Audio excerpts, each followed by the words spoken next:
మొన్న ఇటీవల news papers ప్రధాన పత్రికల్లో ఆర్టీసీ యొక్క టికెట్ గురించి వస్తే దీని గురించి మీరు ఎవరన్నా రాస్తే సోషల్ మీడియాలో పెడితే కేసులు వేస్తామని. మరి ఇది కాంగ్రెస్ ప్రభుత్వమా కేసుల ప్రభుత్వమా? వాళ్ళ కాంగ్రెస్ నాయకుడే ట్వీట్ చేసిండు ఈ టికెట్ని.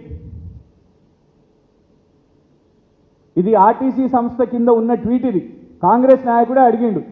నల్గొండ నుంచి హైదరాబాదుకు ఒకటే ఒక టోల్ గేట్ వచ్చింది, మరి దానికోసం 10 రూపాయల టికెట్ ఎందుకు? 2 టికెట్లు పెట్టిండు ఆయన. కేవలం నెల తేడాలోనే 10 రూపాయలు ఎందుకు పెరిగింది? ఇటు సైడ్ టికెట్ 170 రూపాయలు అయితే ఇటు సైడ్ టికెట్ 180 రూపాయలు. ఇది పెట్టింది మేం కాదు. ఆయన ఫోటో ఓపెన్ చేస్తే ఇగోండి, ఇది ఆయన ఫోటో, పెట్టిన వ్యక్తి ఫోటో. వారే అడుగుతున్నారు ఆర్టీసీ టికెట్ ధర ఇంత పెరిగింది కదా అంటే దీనికి సమాధానం చెప్పక కేసేస్తాం మీ మీద ఇది అడిగితే. ఆర్టీసీ లోగో గురించి కేసేస్తాం అంటారు, ఇంకేదన్నా అంటే కేసు అంటారు. సమాధానం చెప్పండి. మీరు కేసు అంటే అనుమానం వస్తుంది, అందులో లోపటేదో ఉన్నది కావచ్చు అని, గోప్యంగా ఎందుకు ఉంచుతున్నారు అని వివరణ ఇవ్వండి. ఈ యొక్క కాంట్రాక్టుకి సంబంధించి ఎన్ని సంస్థలు వచ్చినాయి, ఎన్ని కోట్ల రూపాయల మొత్తం వ్యాపారం ఇది? ఎందుకంటే ఇందులో 30 లక్షలని ఇస్తారు, ఇక్కడనేమో ప్రతిరోజు 50 లక్షలని వస్తుంది స్టేట్మెంటు ప్రయాణికులు. ఎందుకంటే ఇప్పుడు 30 లక్షలు అన్నా కూడా ఒక యావరేజ్ అయితే రేపు 40 లక్షలు కావచ్చు, ఒకరోజు పండుగ రోజు ఇంకెక్కువ కావచ్చు.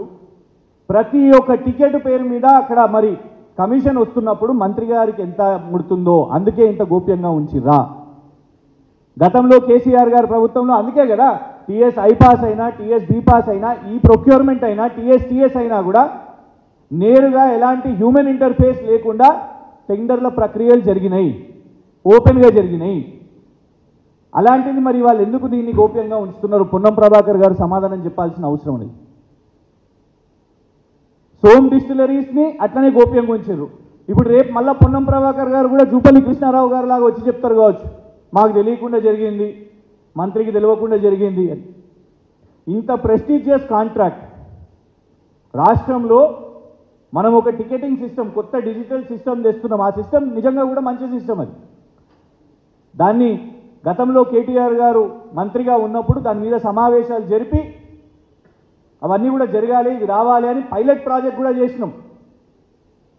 కానీ దాన్ని రద్దు చేసి అమెండ్మెంట్స్ 14 అమెండ్మెంట్స్ తెచ్చి అవన్నీ మార్పులు చేసి ఇవాళ మరి వాళ్లకు నచ్చిన కంపెనీలకు, మహారాష్ట్రకు చెందిన నచ్చిన కంపెనీలకు కట్టబెట్టాలని దీని వెనుక ఒత్తిడి ఏంది, ఎవరికి లాభం అవుతుందో దీని మీద వివరణ కావాలి.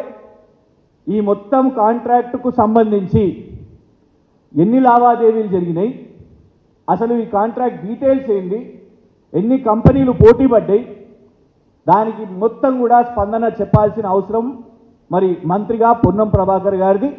ఆల్రెడీ వారి మీద ఆరోపణలు వస్తున్నాయి. ఇప్పటి వరకు కూడా మీరు చూడండి, ఇవి ప్రశ్నలు అడుగుతుంటే గ్యారంటీస్ అంటే కేసీఆర్ గారి మీద ఫోన్ ట్యాపింగ్ అంటారు.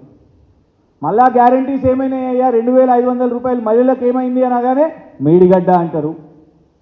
రైతు బంధు, రైతు భరోసా ఏమైంది, రుణమాఫీ ఏమైంది అని అంటే కేసీఆర్ గారు విద్యుత్తు అని అంటారు. ఇట్లా డైవర్ట్ చేస్తున్నారు. మరి పోనీ మీ లిక్కర్ దాంట్లో, మీరు చేసిన నకిలీ బీర్ దాంట్లో విచారణ చేపడతారా అంటే లేదు. ఇసుక దందా అవుతుంది, ఇసుక వాహనాలు, లారీలు సీజ్ అయినవి కూడా మాయమవుతున్నాయి పోలీస్ స్టేషన్ల నుంచి అంటే దాని గురించి విచారణ ఉండదు. బియ్యం విషయం మీద వాటి మీద విచారణ ఉండదు. ఇప్పుడు దీని మీద విచారణ ఉంటుందా? ఇది ఆల్రెడీ ఇన్ ఇంప్లిమెంటేషన్. ఈ కాంట్రాక్టు ముడుపులు అందినాయని చాలా స్పష్టంగా అర్థమవుతున్నది. దీని వెనుక ఎవరున్నారో విచారణ చేపట్టాల్సిన అవసరం ఉన్నది. మరి